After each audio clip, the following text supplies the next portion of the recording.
is 7:30 on this finally Friday, November 8th. Welcome to Breakfast with Bridgett here on News 6 Plus and clickorlando.com. I'm Bridgett Ellison. Good to be with you.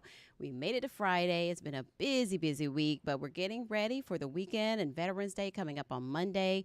We also have a live interview this morning about a mental health panel coming up on Tuesday in Winter Park. We'll be talking to a licensed counselor about that and the panel of experts who will be there. It's open to the public.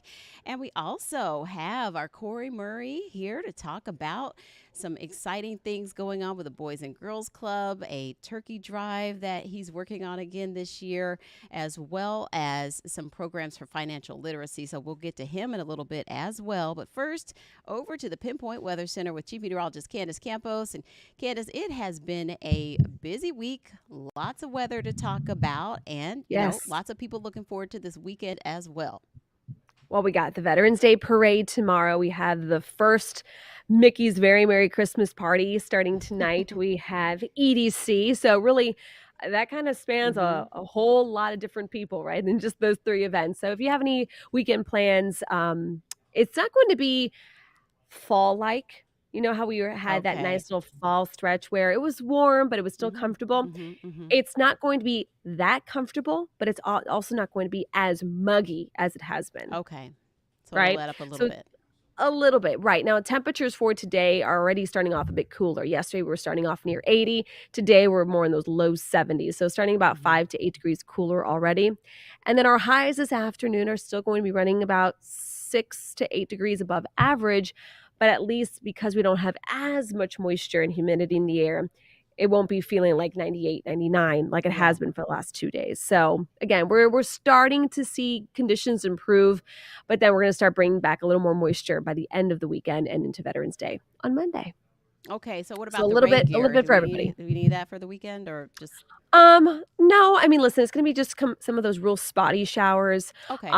So rain chances are less than about 10%, maybe a 20% along our coast, nice. but it's not worth schlepping all the rain gear around if you're going to be out and about this weekend. Good deal. Yeah. All right. So let's take it to the maps. Clouds and rain forecast right now, just kind of showing a couple of those lone showers along our coast this morning. But throughout the day, you can see not much action. We will have kind of a mix of sun and clouds. You can see that streaming in off a lighter breeze. The breeze isn't going to be as strong today, which, by the way, if you're one of those who've been hoping for some better beach days or better boating days, today, tomorrow, looking much better. We still have a risk of rip currents along our coast, which won't be as high, and the waters won't be as choppy or rough. Now, again, we are going to stay mostly dry throughout the majority of the weekend as we take it here hour by hour. 86 is going to be your high this afternoon. Temperatures are going to be warming up to the 80s already by lunchtime. Still relatively drier day today, but not perfectly comfortable. So let's talk about the one system that made things very muggy and very tropical across Central Florida. It was Rafael. Now, Rafael reached Category 3 strength before it made landfall in Cuba a few days ago. It weakened a bit, and guess what? It re-intensified. It regained its Category 3 status with sustained winds of 120 miles per hour. Now, it is anticipated to finally start weakening and moving into less favorable conditions for tropical development. So it does this little kind of wonky loop-de-doop, and then it starts drifting further south as a remnant low. So the good news is when we talk about a major hurricane in the Gulf, it's almost a guarantee that it has to make landfall somewhere. But this is a rare late season major hurricane in the Gulf. And as of right now, many of the models kind of just keep it generally there in the middle of the Gulf of Mexico, kind of dying out, kind of on top of itself, really. Now, a little bit of that moisture will drift further south, but at least when it comes to anything significant making landfall, we don't see that happening. Looking at the tropics, latest update still, again, highlighting Rafael. And another area, it's kind of a broad low. You can kind of see a little bit of a spin there between Hispaniola and Puerto Rico. Now, that's main zone has still a low chance of potential development in the next 2 to 7 days at only about 20%. But we will be kind of tapping into kind of the northern fringe of that as it moves west by late Sunday and into Monday. So I have a little rain icon there for Monday. It's not going to be a washout. It won't be as much rain as we dealt with when Rafael was nearby. That was a much more organized system. This time, it's just going to be upping up those rain chances just a little bit, up to about 30%. Maybe can't rule out the chance of an isolated thunderstorm. But then once that's done, we're going to be watching for the possibility of a weak cold front that hopefully will make its way into Central Florida by Tuesday, and that will bring back temperatures back to where they should be for this time of the year. Low 80s for highs, mid 60s for lows.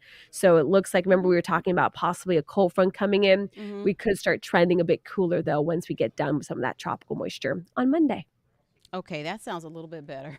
Right? You're welcome. I know. Believe me, I've been watching that cold front, tracking the trends, whether or not it's going to get here or not. So I'm not going to be crazy dropping temperatures. This doesn't have a huge wallop of cold air behind it. But listen, as long as we can get the humidity out of here, November could actually feel very comfortable, even with temperatures still in the 80s. Okay. I just, we hopefully a better downward trend after this. So. Tell me about it. I need to start feeling this more festive spirit. I mean, at least it was relatively dry and comfortable for Halloween. So, we do have to kind of crank it up a little bit again, but hopefully we'll taper things off. Nice. All right. Thanks, Candace. See you. You're welcome. All right. Bye. Bye. All right. Trooper Steve is rolling. I'm going to check in with him. He's out in Results 1. Good morning. Happy Friday. Happy Friday. Good morning. How are you? Good. So you're out in Results 1, headed on out. Where are you headed? So we're going to be talking about pedestrian safety today, just because the Pine Hills community has always seen a large, at least crash data has always shown a large vehicle versus pedestrian kind of interaction, an unfortunate interaction. So today we're going to kind of hit the road out in the Pine Hills community and talk about ways that we could be safe, obvious ways, and then kind of encourage people. They've done a lot of infrastructure change out there to use those crosswalks. So that will start today at 10 a.m. at clickorlando.com. And that's part of, obviously, our WKMG Hits the Road. And we'll be at the Boys and Girls Club next Tuesday night. Really excited about that.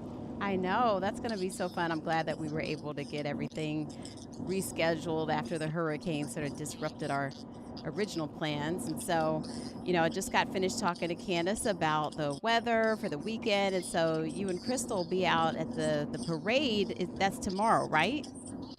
Yes, super excited. Last year, Crystal and I got to MC and host the Veterans Parade in downtown Orlando. It's the biggest parade here in Central Florida, and they have asked us to come back again. So kickoff for the parade tomorrow is 10:45. You want to get downtown earlier because the road closures, obviously, but we'll be down there probably about 10 o'clock. So you get down there about 10 o'clock, find your spot, and enjoy it. Over 80 different participants. That probably means over 1,000 people participating, but different organizations.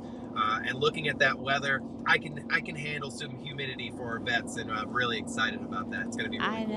I know. I'm going to get with you later about a good spot to maybe check it out, because I'll be in between kid activities. I'm sort of like the Saturday kids Uber. So in between, I'm going to try to check out the parade.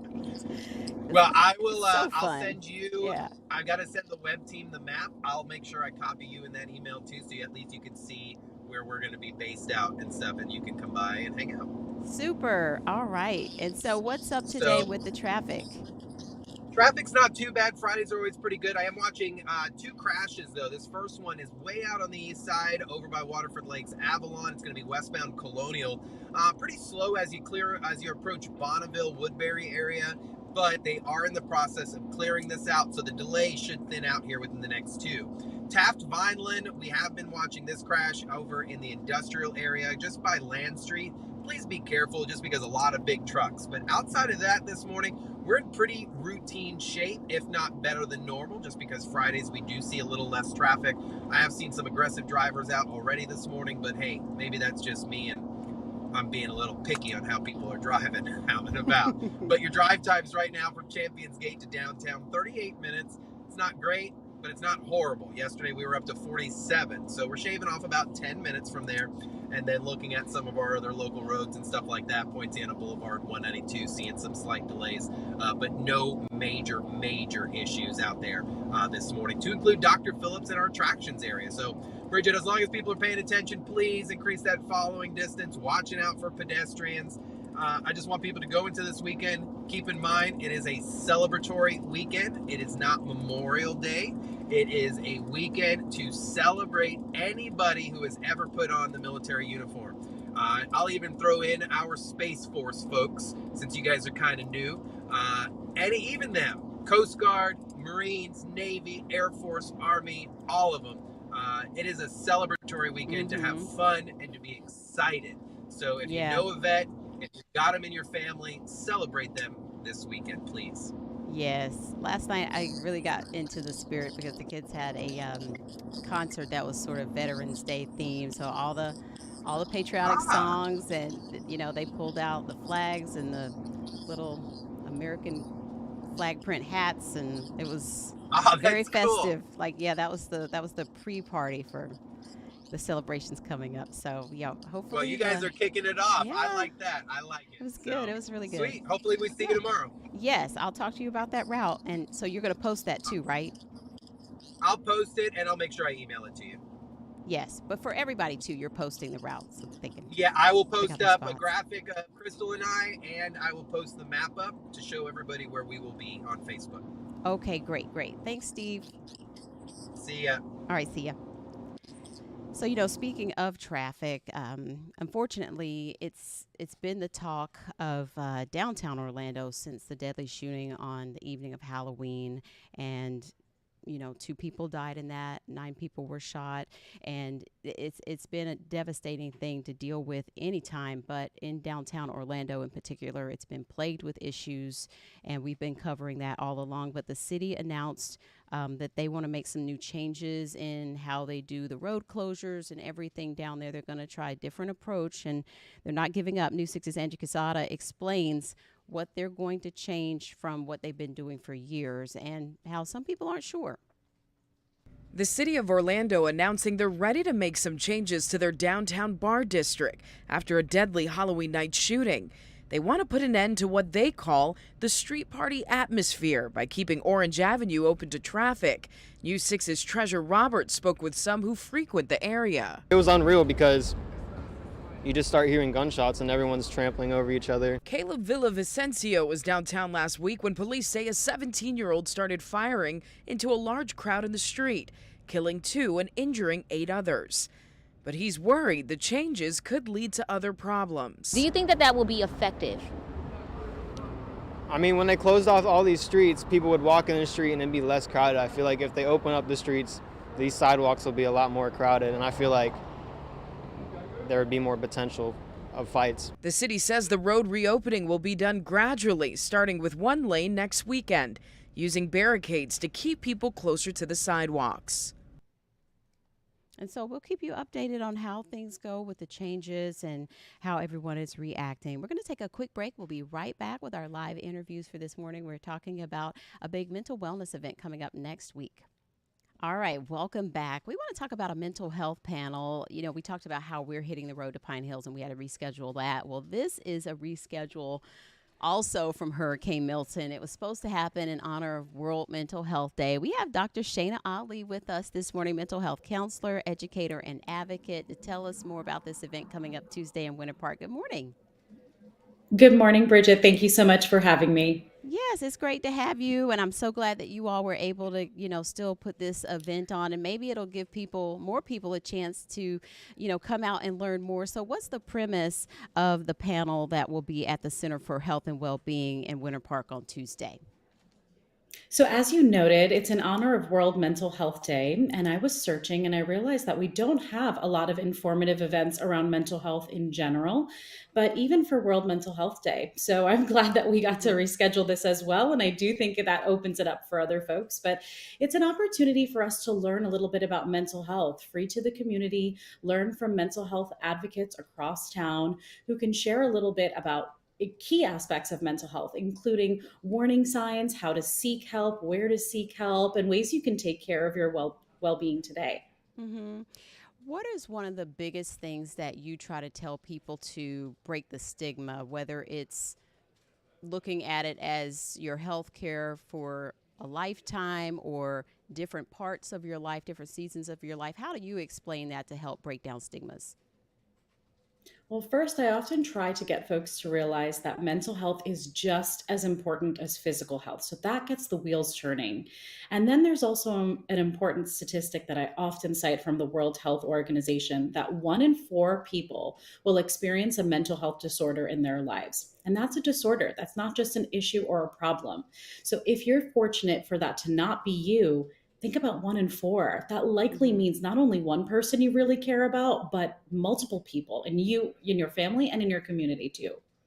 And even if it's not necessarily a disorder, it could be an issue or problem that you need to talk to a mental health care professional about. Is that right?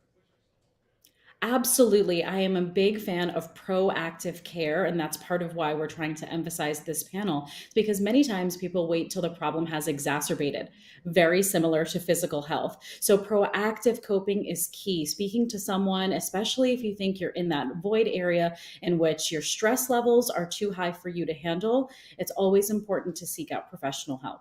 Mm-hmm. What do you do when there's, say, unhealthy maybe coping? You talked about unhealthy coping. What do you do when that's happening, say with a family member, a friend, and they're not open to going the route of mental health care? This is a really tricky problem that many people face today. And I think one of the things that we're really trying to emphasize is proactive, healthy communication amongst loved ones.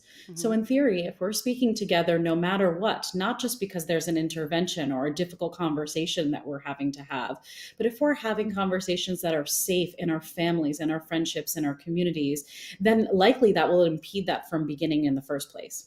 Mm-hmm. Then, if that does actually occur, it creates a safe community of us being able to address that issue and then always providing resources. So instead of just talking to this person and targeting or making Mm-hmm. them feel defensive, they know that there is a safe community of people that they can lean on and that there's resources available for them. Mm-hmm. And so tell us about the panel you'll have on Tuesday. I'm really excited about this panel. It really is the first of this kind that we're having. So I'm really grateful to the Center for Health and Wellbeing for offering this event and many similar events to truly support well-being in our community. We have 4 mental health professionals in a variety of forms across the community. They'll be sharing a little bit about the specific niche areas of mental health that they are focused on, whether it's peer support space like Yasmin Flasterstein or Dr. Sajal Barton, who is the founder over at the UCF MFRI. Just different professionals who can talk to us about the variety of areas of mental wellness and what we can look for in those areas in our lives, how we can seek support if we need it as well.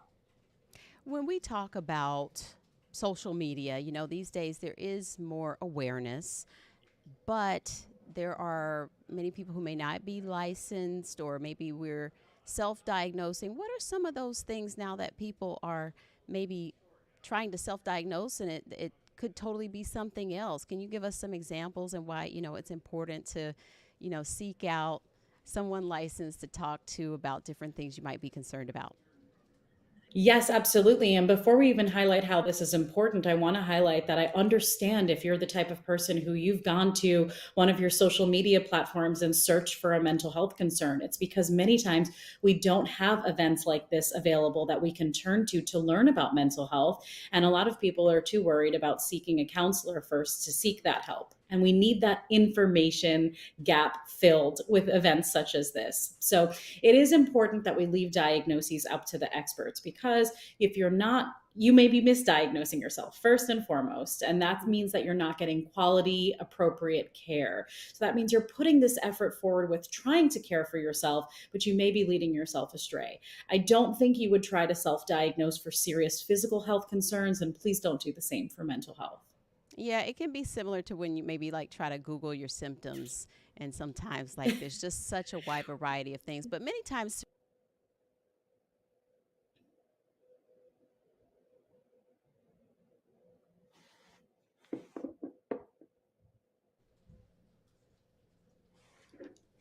I'm so sorry. The sound went out. Could you Uh-oh. please repeat what you just said? Oh, I just talked about how sometimes anxiety and depression might be sort of, a sidebar of something else that could be going on, say, even with attention deficit or something like that.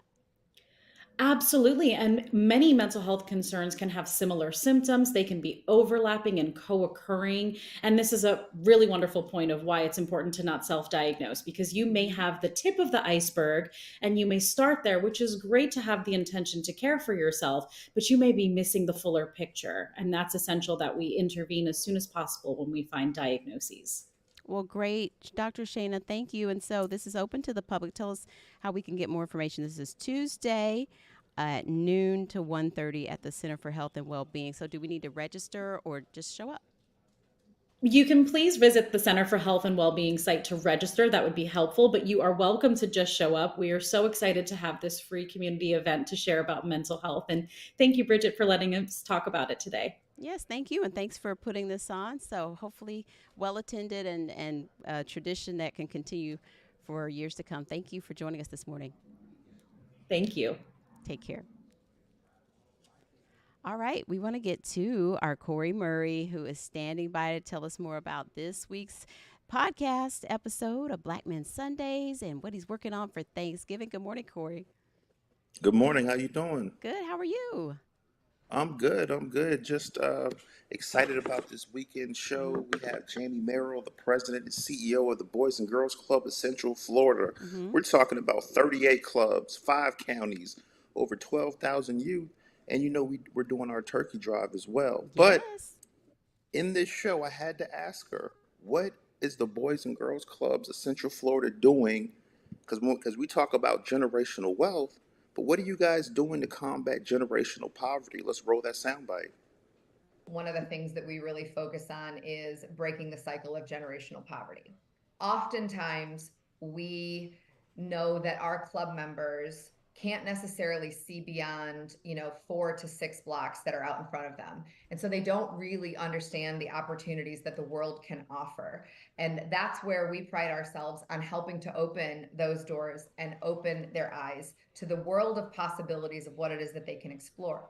But if we don't teach them those key fundamentals of budgeting and saving money, they can go out and get great jobs and still not be making good decisions because they have not necessarily been taught that in any of the life situations that they've been a part of. So helping them to truly break that cycle means looking at every aspect of their life and the situation that they've been involved in and helping to ensure that they're going to overcome that in the best way possible. And that is why we focus on financial literacy and money matters. And a lot of times we've seen our kids be able to start their own businesses, hold down a job, create savings, and they put more of a savings in when they're graduating from high school. They have more of a savings cushion already than maybe even their family does. That's right. That's right. And I asked her, we're doing our second annual Black Men Sundays turkey drive. How does the turkey drive benefit your club members? Let's roll that. Because at the end of the day, our kids deserve to feel exactly what the rest of the world feels and celebrate these wonderful holidays. And when I told you earlier that, somewhere between 85 to 90% of our families are making $40,000 or less as a household income, it may not be a luxury that they have to go out and actually spend on a holiday meal or a Thanksgiving meal. So it's important that we give them opportunities both inside the club to have those hot meals, but also that experience in the home so that they can celebrate as well. Sometimes you're dealing with homes that have, upwards of 10 to 12 people living in them, and they're having to feed all of those individuals. So this is giving them the luxury to feel not only nourished with the meal that they're getting, but feel whole as an individual, which is something that is incredibly important to their mental health and the well-being of the children and the entire family. There you go. That's a slice of Black Men Sundays this Sunday. President CEO Jamie Merrill. We're doing our turkey drive. We're hitting the road next week. I wish I could be there, but I'll be out of town. But Jamie Merrill, President CEO of the Boys and Girls Club. That aligns perfect with our Black Men Sundays turkey drive. So, if we could put that graphic up, there we go. Scan that code. It works. I made sure it worked before I came on here. Scan the code, donate. Let's feed these Boys and Girls Mm-hmm. Clubs of Central Florida. We're doing 3 clubs this year. We fed 2 clubs last year, the Winter Garden location and the Universal location. So now we're adding the Walt Disney World location, which is where the Hits the Road will be next Tuesday. So donate, make that contribution, scan that barcode, and there we go. Black Men Sundays, Turkey Drive, second annual. And we had the CEO come on the show. I mean, it doesn't get any bigger than that. Let's get it. I love it. You can feel the love and the work that they're doing, not just helping people, but building these little girls and boys, and just, really pouring into those families to give them, a hand up, not just a hand out. It's wonderful, Corey. It's full circle, and it does contribute to the whole person's well being. That's right. That's right. Black Men Sundays, let's feed these kids. All right, Corey. Well, thank you so much for the updates and the info. We'll be listening out for that new episode. Thank you. Happy Friday. All right, you too. I'll see you later. All right, that's going to wrap it up for us. I'll see you a little bit later at noon for more news and weather. Hope you have a great weekend. Be safe, and we'll be back on Monday at 7:30. Take care.